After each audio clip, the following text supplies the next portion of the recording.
Bienvenidos a la sesión número 7 del curso de Epistemología o Teoría del Conocimiento. Vamos a abordar el tema del día de hoy, la esencia del conocimiento, parte primera. Cuando nos preguntamos en qué consiste el conocimiento, nos preguntamos sobre su esencia, es decir, sobre lo que es en sí el conocimiento. El conocimiento es un bien intangible para el ser humano, puesto que le enriquece su vida intelectual. Ese bien intangible es una realidad intelectual. Ahora bien, se han dado dos tipos de soluciones para definir lo que es el conocimiento: las soluciones premetafísicas y las soluciones metafísicas.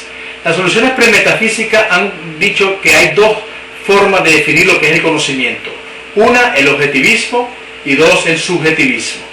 Y en cambio, las soluciones metafísicas han determinado que la esencia del conocimiento se define como realismo, idealismo o fenomenalismo. Vamos pues a comenzar en primer lugar con las soluciones premetafísicas. El objetivismo. El objetivismo, tal como la palabra lo dice, viene del objeto. El conocimiento en el objetivismo es determinado por el objeto. Los objetos son seres dados, seres que poseen una constitución plenamente definida, la cual es reconstruida en la conciencia racional. Fíjense bien, el objeto determina el conocimiento, por eso se llama objetivismo. Ahora bien, si nosotros ponemos en el esquema que estamos a continuación viendo, vemos que el sujeto gira en torno al objeto, porque el objeto es el que determina el conocimiento. El objeto es el núcleo de todo conocimiento en el objetivismo. En otras palabras, el orden objetivo de las ideas o esencias es el cimiento sobre el cual se levanta el edificio del conocimiento. En cambio, el subjetivismo intenta erradicar el conocimiento humano en el sujeto. Y ven ustedes a continuación en el esquema. Antes era el sujeto que giraba en torno al objeto. Ahora es el contrario. Es el objeto que gira en torno al sujeto. Por eso que el sujeto es el que determina el subjetivismo, el conocimiento. Vamos ahora a las soluciones metafísicas. El realismo. El realismo es la postura epistemológica que afirma que existen cosas reales, independientes de la conciencia. El gran problema del realismo consistirá en conocer las cosas tal cual son en la realidad extramental por medio de las imágenes procedentes de las mismas y que posteriormente conocemos como conceptos o ideas. Es decir, aquí hay pues la posición del realismo. Hay realidades externas a la mente y por lo tanto se pueden conocer, pero hay dificultades en conocer esa realidad. Hay tres tipos de realismo: el realismo ingenuo, el realismo natural y el realismo crítico. Vamos a abordar en primer lugar el realismo ingenuo. Aquí el conocimiento es adquirido sin la conciencia separadora entre sujeto y objeto de conocimiento. Es decir, que el elemento crítico no aparece por ningún lado. Los conocimientos que se adquieren del mundo exterior por medio de los sentidos no son puestos a prueba ni todavía han pasado por el tamiz de la crítica.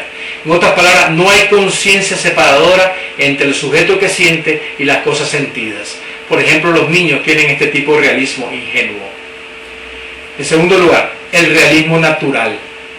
En el realismo natural ya no aparece la credibilidad absoluta como el del realismo ingenuo, puesto que empiezan a brotar algunas reflexiones críticas sobre el conocimiento.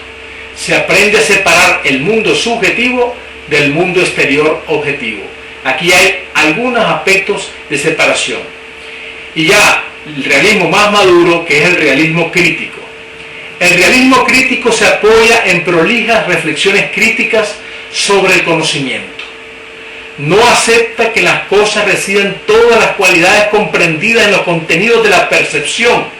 Por el contrario, sostiene que todas las propiedades o cualidades que únicamente pueden ser percibidas por uno o más sentidos estarán siempre a merced de la crítica racional.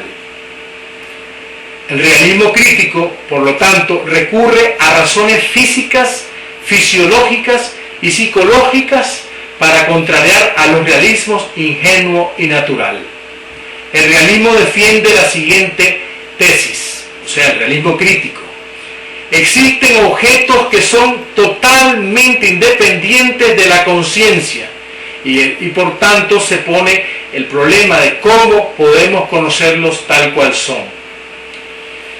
Ahora bien, vamos a abordar el segundo solución, ¿verdad? Que es el idealismo, que es totalmente lo contrario al realismo. El idealismo metafísico sostiene que la realidad está estructurada por fuerzas espirituales, por potencias ideales. El idealismo epistemológico a su vez sostiene de que no existen cosas reales que sean independientes de la conciencia. Fíjense, aquí hay una contrariedad, un contrasentido, una respuesta en contra del realismo. Existen dos clases de objetos para el idealismo, la de la conciencia y los ideales. Los objetos de la conciencia son las representaciones, las imágenes, los sentimientos, etc. A los objetos ideales corresponderán las ideas de la lógica y la representación numérica de las matemáticas, que son eidéticas, o sea, ideales. También en el idealismo existen dos clases. El idealismo subjetivo o lógico, o mejor dicho, psicológico, que significa lo siguiente: toda la realidad está contenida dentro de la conciencia del sujeto. Las cosas no son algo más que contenido de la conciencia. George Berkeley, filósofo inglés, decía: ser o existir es igual a ser percibido. En latín diría: esse idem est percipit. Y en segundo lugar tenemos el idealismo objetivo y lógico. Esta se basa en la conciencia del sujeto individual. El contenido de esta conciencia no es un complejo de procesos psicológicos, sino un conjunto de pensamientos, de juicios. Contra el realismo, el idealismo lógico sostiene que los objetos son engendrados en alguna forma por el pensamiento.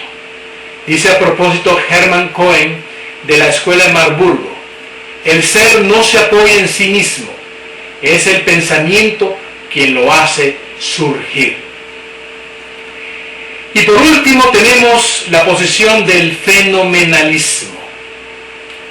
El fenomenalismo es una teoría que afirma que no podemos conocer las cosas como son en sí, sino tan solo en la apariencia, como aparecen en la mente. Llegar a conocer las esencias de las cosas tal cual son ellas en sí mismas es algo totalmente imposible para el entendimiento humano, afirma el fenomenalismo. El fenomenalismo deriva de la voz griega phenomenon, que significa fenómeno, apariencia. El fenomenalismo coincide con el realismo cuando admite la existencia de las cosas reales, extramentales, pero coincide con el idealismo cuando ciñe el conocimiento a la sola apariencia, pues al hacerlo declara la imposibilidad de conocer las cosas en sí mismas. Es decir, hay una imposibilidad de conocer tal cual son las cosas que están fuera de la mente. La posición fenomenológica de Kant puede ser reducida a las siguientes tres proposiciones. Número 1. La cosa no puede ser conocida en sí misma, lo que llama Kant el número, la cosa en sí. 2. Nuestro conocimiento está limitado al mundo fenoménico. Es el fenómeno, lo único que podemos conocer según Kant. Y 3. Este mundo aparece en nuestra conciencia porque ordenamos y elaboramos el material sensible según la forma a priori de la intención y del entendimiento. Así lo dice Immanuel Kant. Y hasta aquí la sesión número 7. Muchas gracias.